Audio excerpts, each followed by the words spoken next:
이사야서 62장 1절로 5절까지의 말씀을 같이 한 목소리로 합독합니다.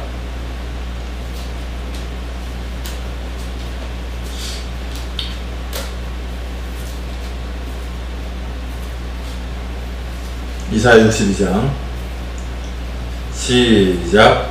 나는 시온의 의가 빛같이 예루살렘의 구원이 햇불같이 나타나도록 시온을 위하여 잠잠하지 아니하며 예루살렘을 위하여 쉬지 아니할 것인즉 이방 나라들이 내 공의를 뭇 왕이 다 내 영광을 볼 것이요 너는 여호와의 입으로 정하실 새 이름으로 일컬음이 될 것이며 너는 또 여호와의 손의 아름다운 관 내 하나님의 손의 왕관이 될 것이라.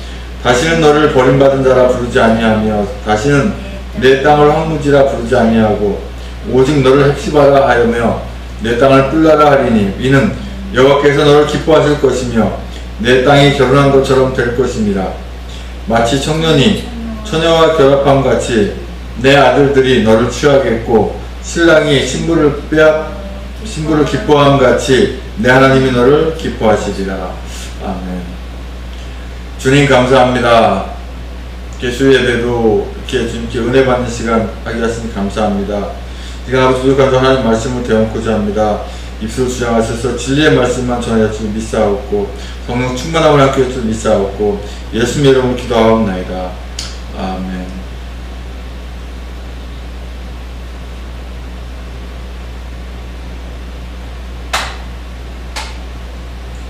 이사야서 62장 1절에서 5절까지의 말씀의 주제에 우리가 주일 오전 예배, 오후 예배, 또 수요 예배, 금요 예배 또 같은 그 주제로 주님이 너를 기뻐하시리라 라는 주제로 말씀을 나누려 합니다. 아무리 많은 그 달란트가 있어도요, 은사가 있어도 주님의 십자가가 더해지지 않으면 주님과 아무 상관이 없습니다. 주님은 기뻐하지 않으십니다. 우리가 알듯이 세상에 많은 종교들이 있어요. 뭐 일본에만 해도 한 억 개의 종교가 있다고 하니까 전 세계를 따지게 되면은 몇 억 개의 종교가 있다고 해도 과언이 아닙니다. 그런데 그러한 종교들을 과연 주님 기뻐하시냐? 기뻐하시는 게 아니라 오히려 아주 언짢아하시겠죠. 아주 기분이 나빠하실 겁니다. 내가 만든 백성들이 그 엉뚱한 것들을 만들어 섬기는 걸 보고 그 하나님 얼마나 탄식하고 얼마나 마음이 아프시겠어요. 근데 그러한 종교들이 뭘 어떤 그 이적이나 기사를 행하면 기가 막히게 잘하거든요. 병도 고치죠. 뭐 예언 같은 예언도 하죠. 과거는 기가 막히게 잘 마치죠. 그러니까 사람이 안 넘어갈 수가 없는 거예요. 특별히 무속인들 보면 그 무속인들이 이렇게 무당이 되기 전에, 특별히 뭐 강신무가 되기 전에 귀신이 계속 와서 괴롭힌대잖아요. 너 내 말 안 들으면 네 가족 누구를 데려갈 거야. 진짜 데려가거든요. 뭐 안 좋은 일 생길 거야. 진짜 안 좋은 일 생기거든요. 그러다 보니까 마지못해서 그냥 손들고 그 귀신을 받아들이는 강신무. 사람이 죽어서 귀신 되나요? 아니잖아요. 타락한 천사들, 그죠? 그 귀신들이잖아요. 요한계시록 12장 7절 9절로 그 땅에 내려 쫓긴 그 사자들, 그 사람 귀신이잖아요. 그러한 그 이적과 기적들을 많이 보이니까 사람들이 헐고 넘어가는 거예요. 그런데 우리가 있잖아요. 길 가다가 아무런 돌멩이 하나 쏘아놓고 거기다 빌어봐요. 병 낫게 해달라고 막 빌어봐요. 그거 희한하게 고쳐지거든요. 그 돌멩이가 신인가요? 그게 다 왜 그러겠어요? 그게 귀신이 장난하는 거예요. 그걸 몰라서 그래요. 그러니까 어떠한 달란트가 있고 어떠한 기적과 이사를 보인다 하더라도 그것이 결코 주님 기뻐하지 않는다는 것이죠. 모세가 이스라엘 백성들을 출애굽시킬 때 바로 앞에 왕에 가서 지팡이를 던졌던 지팡이가 뱀이 됐잖아요. 근데 거기 모였던 술객들도 지팡이에서 뱀을 만들고 똑같이 했어요. 그쵸? 그와 마찬가지로 이적 기사 행하는 거, 그 중요한 게 아니라고 하는 겁니다.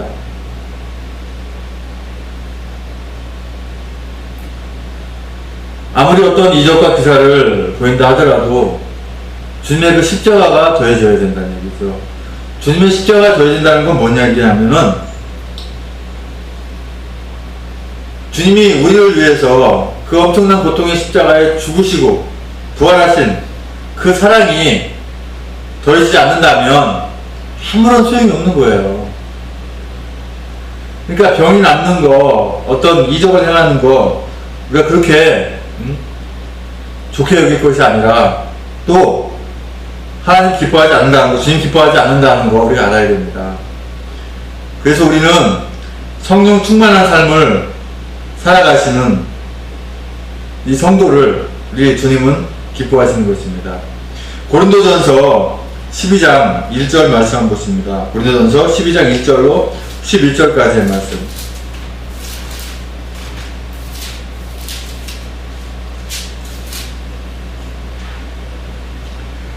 고린도전서에 보면 성령의 은사들이 많이 나옵니다. 말씀 보면서 우리가 보면은요, 고린도전서 12장 1절로 11절까지 말씀. 형제들아, 신령한 것에 대하여 나는 너희가 알지 못하기를 원하지 아니하노니. 신령한 것에 대해서, 그런 은사에 대해서 그냥 무관심하게 그냥 관심 갖지 말라고 하는 것이 아니에요. 그게 아는 것은 괜찮다는 얘기죠.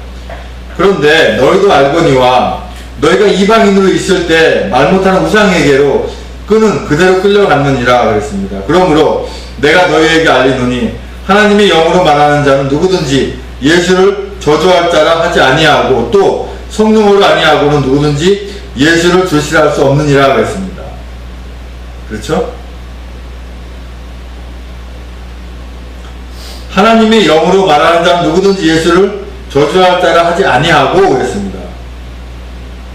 또 성령으로 아니하고는 누구든지 예수를 주라 할 수 없다고 말씀하셨습니다. 그리고 은사는 여러 가지라고 했어요. 성령은 같다고 그랬습니다. 한 분이시죠. 한 분 성령으로 직분은 여러 가지나 두는 같다고 하는 것입니다. 그래서 이 사역하는 여러 가지나 모든 것을 모든 가운데서 이루시는 하나님이 같은 분이라고 하는 것이죠. 각 사람에게 성령님의 그 은사가 나타나는 게 다릅니다. 하지만 그것이 결국 뭐예요? 유익하게 하기 위해서 하시는 것이라고 하는 것입니다. 그래서 어떤 사람에게는 성령으로 말미암아 지혜의 말씀을, 하나님의 말씀을 보면 들으면 바로바로 깨닫는 거예요. 아, 이 말씀이 뭘 뜻하는 것이다. 이 말씀이 바로 예수 그리스도와 밀접한, 또 예수 그리스도와 같은 그런 구속에 대한 말씀들을 바로 깨닫게 하는 것이죠. 그래서 말씀을 들으면 그 말씀이 바로 옥토밭에 떨어져서 그 결실을 이루는 그런 그 지혜의 말씀. 또 어떤 사람에게는 같은 성령을 따라서 지식의 말씀을, 또 다른 사람에게는 같은 성령으로 믿음을, 그렇죠? 또 어떤 사람에게는 한 성령으로 무엇을? 병 고치는 은사를. 근데 사실 이 병 고치는 은사, 이걸 가지고 많이 남용을 사실 해요. 병을 고치면은 병을 고치겠다고 손을 얹은 그 목회자가, 그 목사가 병을 고치는 건가요? 그건 아니잖아요.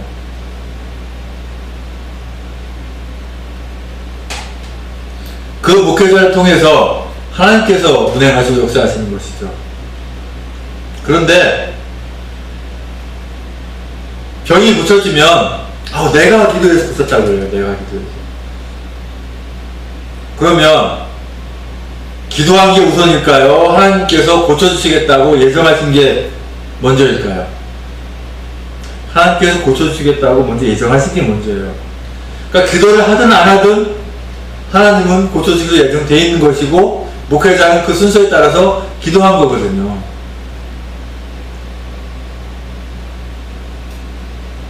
또 어떤 사람에게는 능력 행함을, 어떤 사람에게는 예언함을, 어떤 사람이 영들 분별함을, 어떤 사람에게는 각종 방언 말함을, 어떤 사람에게는 방언을 통변함을 주시나니 그랬습니다. 그렇지만 이 모든 은사가 어떤 특정한 사람에게만 있다? 아니라고 하는 거예요. 우리 하나님의 자녀 모두에게 이런 은사가 다 와 있어요. 사용하는 방법을 몰라서 그렇지. 그것이 나타나는 것이죠.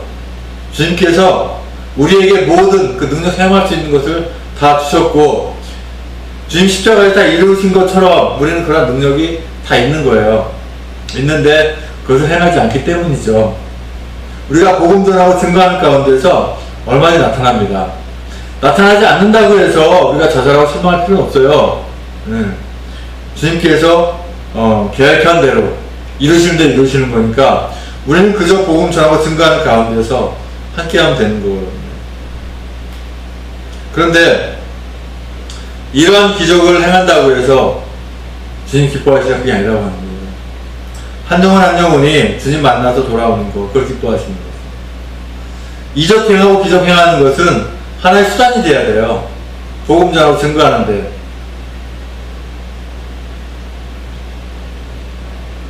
사도들도 그랬고 교보들도 그랬고 모든 선진들이 다 복음 전하고 증거하는 가운데서 이적을 행한 것이고, 예수님도 병을 고쳐주시고 이런 이적 행한 것도 다 복음을 전한 하나님 나라를 전하기 위해서 한 것이지, 내가 병을 고침네, 어떤 이적을 행하네 라는 목적을 하지 않았다고 하는 거예요.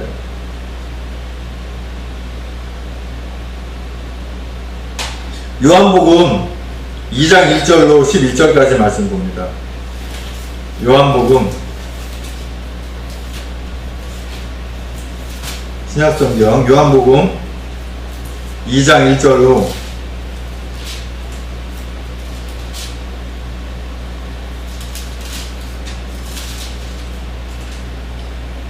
11절까지의 말씀 같이 시작. 사흘째 되던 날 갈릴리 가나에 혼례가 있어 예수의 어머니도 거기 계시고 예수와 그 제자들도 혼례에 청함을 받았더니 포도주가 떨어진지라. 예수의 어머니가 예수에게 이르되 저들에게 포도주가 없다 하니 예수께서 이르시되 여자여 나와 무슨 상관이 있나이까? 내 때가 아직 이르지 아니하였나이다. 그의 어머니가 하인들에게 이르되 너에게 무슨 말을 하든지 그대로 하라 하니라. 거기에 유대인의 정결 예식을 따라 두세 통 드는 돌 항아리가 6이 놓였는지라. 예수께서 그들에게 이르시되 항아리에 물을 채우라 하신즉 아기까지 채우니 이제는 떠서 연회장에 갖다 주라 하시매 갖다 주었더니 연회장은 물로 된 포도주를 맛보고도 어디서 났는지 알지 못하되 물동 하인들은 알더라. 연회장이 신랑을 불러 말하되 사람마다 먼저 좋은 포도주를 내고 취한 후에 낮은 것을 내거늘 그대는 지금까지 좋은 포도주를 두었도다 하니라. 예수께서 이 첫 표적을 갈릴리 가나에서 행하여 그의 영광을 나타내심에 제자들이 그를 믿으니라. 아멘.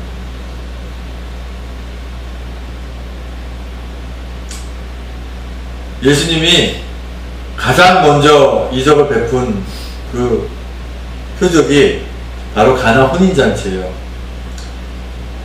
가나 혼인잔치에서 뭐가 떨어졌어요? 포도주가 떨어졌어요. 우리나라는 뭐 보통 다른 나라들도 거의 그렇지만은 예식하면 뭐 장례 예식장에 가면은 보통 결혼식 하는데 한 30분 정도면 다 끝나더라고요. 그 필요한 뭐 한두 시간. 예. 아무리 끝나도 보통 한 3시간이면 다 끝나요. 근데 이스라엘 이 나라는 지금도 혼례를 하면 일주일이네요. 일주일. 그래서 잔치를 아주 크게 합니다. 그래서 많은 사람들이 와서 잔치를 참여하는데 딱 초청한 마지막 사람까지 들어오면은 문을 딱 걸어 잠궈버려요. 왜 그러냐면 그 잔치한다고 모든 사람 다 들어오면 감당이 안 되죠. 그 잔치집에 오는데 뭐 들어오지 말라고 할 수도 없는 거고. 그러니까 예식장에 이렇게 다 들어오게 되면 다 마지막 그 초청한 사람까지 들어오면 문을 닫는 것이죠. 그러고 잔치를 하는 거예요. 그러면서 흥청망청 뭐 이렇게 술도 먹고 하는데 이제 포도주가 1초씩 먹을 양이 돼야 되는데 그게 아마 모자랐던 모양이에요. 아니면 더 많이 먹었든지. 왜 모자른지에 대해서는 말씀이 안 나와요. 하여튼 이 잔치가 끝나기 전에 모든 사람들이 많이 마셨든지 아니면 양을 준비하기 가 모자랐든지 뭐 그런 상황에서 지금 이랬어요. 그런데 마리아가 예수님 누군지 알잖아요. 충분히 그러한 능력을 할 수 있는 분인지 아니까 예수님한테 마리아 그러는 거예요. 포도주가 없다고 어떻게 해야 되냐고 이제 예수님 그러니까 예수님 하신 말씀이 여자여 나와 무슨 상관이 있나이까 내 때까지 이르지 아니하였나이다. 전혀 이해하지 못하는 말씀 하시는 거예요. 제자들도 이해를 못하고 마리아도 어머니 마리아도 이해를 못하는 거예요. 근데 이때가 무슨 때예요? 주님이 십자가 칠 때가 아니라고 하는 거예요. 그때는 아직. 근데 여기서 여자여 라고 표현하잖아요. 여자여. 이 표현이 여자여 라고 단순하게 표현하는 것이 아니라 여인이시여 라고 존칭을 하는 그러한 그 표현입니다. 어쨌든 이제 하인들에게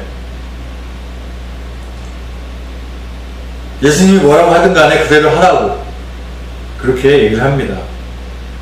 그래서 예수님이 뭐라고 하냐면 하인들에게 두세 통들 들어가는 그 돌아가는 6개를 이제 놓여있는 자리에 바구까지 물을 가득 태우라 그랬어요. 그 하인들은 뭐 시킨 대로 하는 거죠. 뭐 다 부었어요. 부은 상태에서 다 차고 나니까